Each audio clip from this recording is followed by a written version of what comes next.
What's up everybody, Brian here.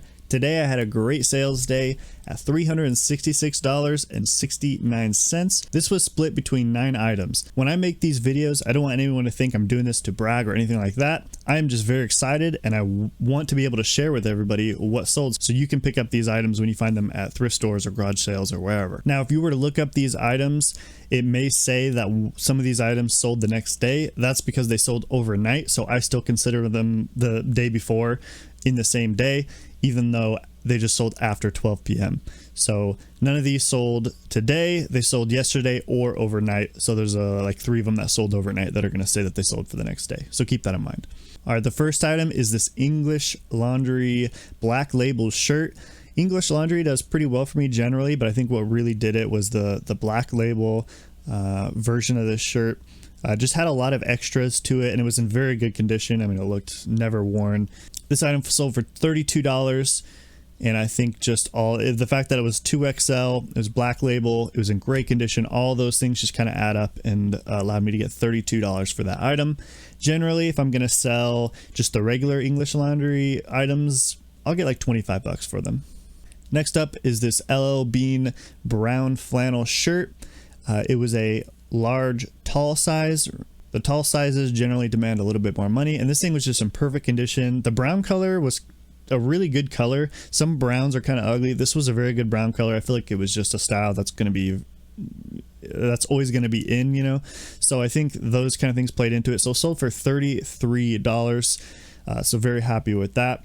I don't sell everything LL Bean, but sometimes I just get that intuition, you know, hey, this item looks highly desirable. All right, next up, if you've watched my past videos, I picked up this item. It is a Barbour 2XL plaid shirt. It is flip cuff. It has like a corduroy flip cuff and it sold for $45. This is a new brand for me, so I didn't know how it was going to do, but it did very, very well. I picked up like 4 of these for $2 each, and I don't know if they're all going to sell for $45. I may have to lower the price on some of them. We'll see how long it takes to sell them. But this was the first one that sold, and I'm pretty happy about it. $45, 2 into $45. Very good sale there.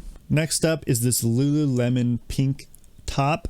It's like a half zip pullover. It sold for $26. I got it at a garage sale for only $2, and I sold it cheap. These generally go for, I don't know, I think it's on for $40+. The reason why I only put it at 26 is because it was not in good condition. It had a big fray on the front.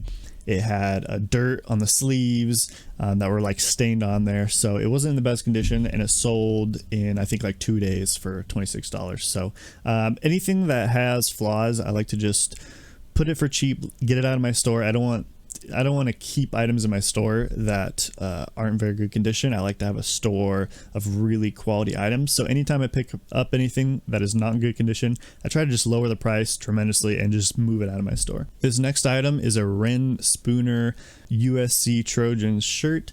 Rainspooner is a very great brand. If you don't know about it, make sure to pick it up. It sold for $45. Different Rainspooner shirts, they range anywhere from like, sometimes I get $26 for them. Sometimes I get, $80. It just depends on what kind of shirt it is. Like the Christmas shirts, I get a lot of money for. And, this one was a special shirt for USC. So someone looking for that shirt is happy to pay an extra premium for it. And Rainspooner is a great brand. So, all those things kind of played into it. Got $45. It sold within a couple days. This next shirt is another Rainspooner shirt. This one also sold, I listed at the same time, so it sold within a few days. I think like 3 days. Judging by the tag, I think it was one that was a lot older. Sold for $36. I feel like that's kind of a typical price for Rainspooner. If it doesn't have anything super spectacular about it, I feel like $36 is generally a good price for that brand. Next up is this Malo cashmere turtleneck sweater. No, lies, it's not cashmere. It's silk. Silk pullover sweater. It's sort of a maroon color, and it sold for $70. This is a new one for me. Never picked up this brand. I could just tell it was nice and silk, and so I looked up the brand, saw good comps, listed for $70, and it sold within a week or two. I picked this one up. I believe it was in one of my other videos. Same one as the Barbour shirt. I picked it up at the same place. It was like a local thrift shop that sold it to me for $2. So $2 into 60 very good sale there, and it sold very quickly. Next up is this Under Armour vintage shirt. I didn't know how this one would do. Under Armour does very well for me, and especially when I can just tell it's one of their higher quality items, because their items range, you know, not everything they make is good quality, but I could just tell this one was good quality. But I looked up the comps, I couldn't find anything too crazy. It was more of just an intuition thing. I listed it at only $25, and that's what it sold for, and it sold within a day. So you know, that was kind of a little experiment. Now I know if I pick up these things, I can these types of items, I can list them for more. I think Under Armour just generally does well for me. I don't know if the comps really reflect it. Maybe there's just a lot of Under Armour inventory going through, so there's a lot of people listing it lower. I don't know. If you guys have any experience with Under Armour, maybe you can sort of elaborate on that. But I didn't know what I was going to get for it, but it sold within, like I said, a day for $25. So I'll probably start raising the price on Under Armour stuff like this that's vented in quality. Last but not least, I sold this Pendleton Western Pearl Snap shirt. I get Western stuff like this here all the time here in Arizona. It sold for $30. Generally, it's go for a lot more, but it did have a small fray in the front. I didn't see the fray, obviously, when I picked it up. I didn't know that I had it, and then when I put it under the lights and I was listing it, I was like, oh, there's a fray there.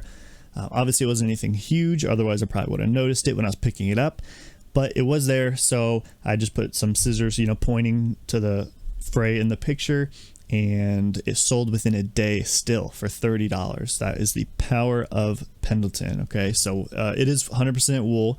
I do pick up other stuff from Pendleton, like their cotton shirts and stuff like that, but their wool shirts do very well. All right, those are all the items that sold yesterday. Now I have to print out the labels and ship them out, so I'm going to go ahead and do that. Before I go, shout out to Chris at Daily Refinement. I like your shirt. Thank you very much. I don't know if you're ever going to see this video, but I appreciate it. I really like the shirt. I hope you guys learned a thing or two about some of these brands. Hopefully it gives you a little bit of knowledge on what these things go for, what I get for them. I know everybody kind of gets different prices for different things depending on how they list them. You know, I like giving you guys kind of an insight on things that are selling for me. If you like the video, please like and subscribe, and have a good day.